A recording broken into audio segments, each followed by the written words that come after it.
자, 진문공은 중이, 희중이로 진헌공의 아들이다. 어릴 때부터 선비를 좋아하여 나이 17살에 이미 현사 5명을 곁에 줄 정도였다.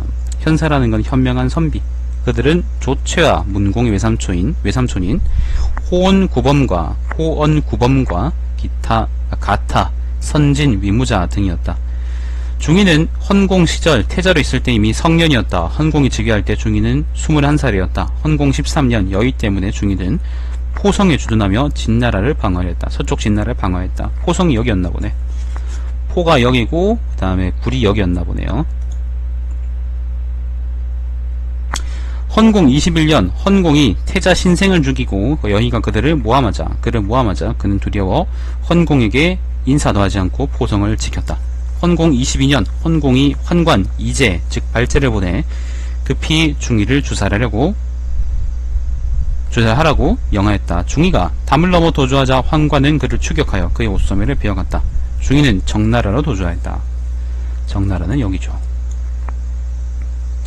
정나라는 모친의 나라였다. 이때 중이 나이는 43살이었고 수행한 5명의 현사 외에 이름이 드러나지 않은 사람들 수십 명이 정나라에 도착하였다.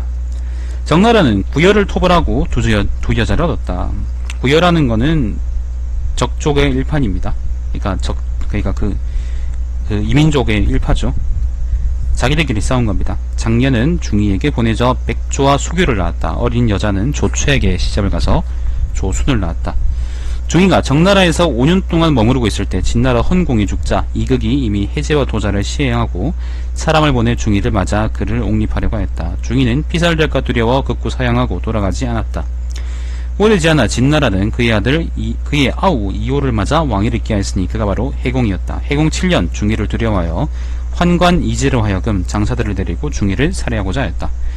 중이는 이 소식을 듣고 조최 등과 의논하였다. 애초에 내가 정나라로 도망했으나 정나라가 나를 지원해줄 것이라고는 결코 믿지 않았습니다. 다만 거리가 가까워 쉽게 오갈 수 있기 때문에 잠시 머무른 것일 뿐입니다. 머무름이 오래되었으니 이제 큰 나라로 옮기기를 바랍니다. 제 황공은 선행을 좋아하고 패왕이 되어 왕도를 펼치고 제후들을 거두어들여 도우는데 마음을 쓰고 있습니다. 이제 들으니 관중과 스풍이 죽었는데 관중하고 스풍은 그 제 나라의 그거죠. 재상들이죠. 우리가 관한일주에 나오는 그 유명한 관중입니다. 이때는 현명하고 능력 있는 선비를 얻고자 할 것이니 어찌 가지 않겠습니까? 그래서 제 나라로 출발하였다. 자, 중이가 정나라에서 제 나라로 갑니다. 요거는 제태공세가에 나왔던 얘기죠. 그래서 제 나라로 출발하였다. 중이가 그의 처에게 말하였다. 25년을 기다려도 내가 오지 않았으면 제가 아시오. 처가 부르시며 말하기를 25년을 기다리면 제 무덤에 측백나무도 이미 크게 자라겠습니다. 말은 기록 그렇게 하지만 소첩은 그대를 기다릴 것입니다. 이렇게 하여 중이는 정나라에서 무려 12년을 머무른 후 떠났다. 중이가 위나라를 지나게 되었다. 위나라는 그러니까 지금 보면은 정나라가 여기잖아. 근데 제 나라로 가려고 그러면 요 위나라를 지나게 된다는 거죠. 위나라를 지나게 되었다. 위나라 문공은 예로서 그를 대접하지 않았다. 그가 다시 출발하여 오록을 지났는데 배가 고팠다. 시골 사람들에게 밥을 구걸하자 시골 사람들은 그릇에다 흙을 귀순벼서 그에게 주었다. 중이가 성을 냈다. 조채가 말하였다. 진흙은 토지를 가진다는 것을 상징합니다. 그에게 절을 하고 받으셔야 합니다. 꿈보다 해몽이 좋네요. 자, 드디어 이번엔 중이가 제 나라에 도착했습니다.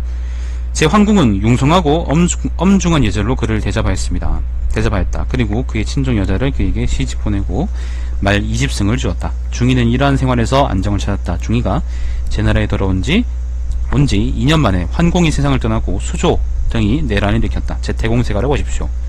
제 효공이 즉위하자 제후의 군대가 수차례 쳐들어왔다. 중이가 제 나라에 있은 지 5년이 지났다. 중이는 제 나라의 여인을 사랑하게 되어 제 나라를 떠날 생각이 없었다. 본처는 어쩌고 이 새끼야. 시종이 조채와 구범이 뽕나무 아래에서 앞으로의 행동을 상의하였다. 그 여인의 시종이 뽕나무 아래에서 그들의 말을 듣고 여인에게 알렸다. 여인은 시종을 죽이고 중이에게 급히 움직이기를 권하였다. 중이가 말하였다. 사람이 태어나 안락하면 누가 그 다른 일을 하려고 하겠습니까? 반드시 여기에서 죽을 일이지 떠나지는 않겠습니다. 그러니까 안주한단 말입니다. 그러자 제나라 여인이 말하였다. 당신은 일국의 공자로서 사정이 공공하여 여기에 오셨습니다. 저 현사들은 당신에게 생명을 맡기고 있는데, 잠깐만요.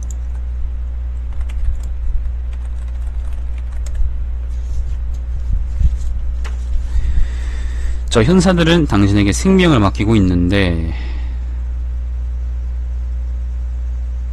당신께서는 급히 황국하여 신하들의 노고에 보답하지 않고 여색에 마음을 두고시니 첩은 당신을 대하여 부끄럽습니다. 또한 만약 지금 움직이지 않으면 언제 공을 이루겠습니까? 그래서 조추에 등과 상의하여 중이를 취하게서는 수레그를 태우게 하고 가게 하였다. 일행이 한참 멀리 간 뒤 중이가 깨어났다. 그는 매우 화가 나서 창을 들고 구범을 죽이려고 했다. 구범이 말하였다. 저를 죽이시어 주군의 뜻을 이루신다면 그것은 저의 바람입니다. 중이가 말하였다. 만약 성공하지 않는다면 외삼촌의 살을 씹어먹을 것입니다. 구범이 외삼촌일걸요? 만약 이를 성공시키지 못하더라도 저희 살은 비리고 상하여 드시기에 충분하지 않을 것이옵니다. 중이는 그제야 멈추고 계속 전진하였다. 조나라를 지나게 되었다. 조나라. 제나라에서 떠나서 이번에는 여기 조나라로 왔다. 자, 조나라를 지나갔으나 조나라의 공공은 예로서 대하지 않고 중이의 변협이라는 신체만을 보고 모자랄 뿐이었다. 요거는 관체세가를 보십시오. 변협이 뭐냐면 신체 기형인데요. 이제 갈빗대가 나란히 붙어서 통뼈로 이루어진 것처럼 보이는 늑골이 변협이랍니다. 중이가 그랬다네요. 조나라 대부 희부기가 말하였다. 진나라의 공자는 현명하고 능력이 있으며 또 같은 성씨로 공공에 빠져 우리나라를 경유하게 되었는데 어찌 예로서 대하지 않습니까? 공공은 그 의견을 듣지 않았다. 희부기는 사사로이 음식을 중이에게 보내고 그 음식물 밑에다가 옥구슬을 놓아두었다. 중이는 그의 음식을 먹고 옥구슬을 돌려보냈다. 다시 조나라를 떠나 송나라를 지나갔다. 남쪽으로 왔네요. 송나라로 왔다. 송나라 양공은 최근 초나라의 군대에게 곤욕을 치르고 홍수에서 부상을 입었다. 그는 중이가 현명하고 능력이 있다는 소식을 듣고 한나라의 국왕을 대하는 예절로 중이를 접대하였다. 송나라의 사막 공손고는 구범과 서로 친하여 그에게 말하였다. 송나라는 작은 나라입니다. 최근에 곤란을 당했습니다. 송나라를 의지해서는 진나라로 들어갈 수 없을 것이니 큰 나라로 가십시오. 그래서 다시 떠났다. 자, 이번에는 정나라를 지났다. 정나라를 지나갔으나 정나라 문공은 예로서 접대하지 않았다. 정나라의 대부 숙참이 그의 주군에게 간하였다. 진나라의 공자는 현명하고 능력이 있으며 그의 시종자들은 모두 국가의 대들보들이었고 또한 같은 성입니다. 우리 정나라는 주나라 여왕에서 나왔으니 진나라는 무왕에서 나왔으나 진나라는 무왕에서 나왔습니다. 정나라 문공이 말하였다. 각국에서 망명해온 제원들의 공자들 중 여기를 지나간 사람이 매우 많은데 어떻게 그들을 모두 예로서 대한단 말입니까? 숙참이 말하였다. 주군께서 예로서 대하지 않으시겠다면 그를 주살하시는 것이 좋습니다. 그렇지 않으면 이후에 나라의 우환이 될 것입니다. 문공은 듣지 않았자. 그리고 실제로 그 말대로 됐죠. 중이는 정나라를 떠나 초나라로 갔다. 초나라 성왕은 제후에 상당한 예절로 그들을 대접하였다. 그러니까 여기서 정나라에서 다시 또 이 남쪽의 초나라로 갔다. 제후에 상당하는 예절로 그를 대접하였다. 중이는 사양하고 감히 받을 수 없다고 하였다. 조최가 말하였다. 주군께서 국외에 도망하신 지 10여 년이라 작은 나라들도 경시하는데 큰 나라들이야 오죽하겠습니까? 지금 초나라는 큰 나라인데 주군을 우대한다면 주군께서도 겸양히 하실 필요가 없습니다. 이것은 하늘이 주군께 길을 열어주는 것입니다. 그래서 중이도 개개예의로 초성왕을 대하였다. 성왕은 중이를 후대하였으나 중이는 매우 겸손하게 행동하였다. 성왕이 말하였다. 당신이 만약 황국하신다면 무엇으로 나에게 보답하겠습니까? 중이가 말하였다. 진귀한 금수나 옥구슬이나 비단과 같은 물건들은 국왕께도 남아도는 바일 것이니 무엇으로 보답해야 될지를 모르겠습니다. 성왕이 말하였다. 비록 그렇다고 하지만 어쨌건 무엇으로 보답해야 될지 무엇으로든 보답을 해야 되지 않겠습니까? 오, 기브 앤 테이크. 중이가 말하였다. 만일 부득이하게 평원의 넓은 곳 지역에서 병거가 서로 만나게 된다면, 서로 전쟁하게 된다면 국왕께 90리를 피해드리겠습니다. 이 말을 들은 초나라 장군 자옥이 화를 내었다. 중께서 진나라의 공자를 지극히 후대하셨는데 이제 중이의 말이 이처럼 불순하니 그를 죽일 수 있도록 해주십시오. 성왕이 말하였다. 진나라의 공자는 현명하고 능력이 있는데 오히려 국외에서 공공하고 군색하게 지낸 지 오래되었다. 그리고 그를 따르는 사람들은 모두 치국의 인재들이라, 그러니까 나라를 한번 다스릴 만한 인재들이라, 이는 모두 하늘께서 안비하신 것이다. 이렇게 어떻게 그를 죽일 수 있겠는가? 또 그가 어떻게 말을 해야 했는지 그대가 말해보라. 중이가 초나라에서 수개월을 머무르고 있을 때 진나라의 태자 어가 서쪽 진나라에서 탈출하였다. 서쪽 진나라는 그를 매우 원망하여 중이가 초나라에 있다는 소식을 듣고 그를 청하였다. 소성왕이 말하였다. 초나라는 거리가 많이 떨어져 다시 몇 개 나라를 경유해야 진나라에 도착할 수 있을 것입니다. 서쪽 진나라와 진나라는 서로 접경하고 있으니 그대는 부디 잘 가십시오. 그는 많은 예물을 중이에게 주었다. 그래서 중이는 초나라에서 다시 멀리 진나라까지 갑니다.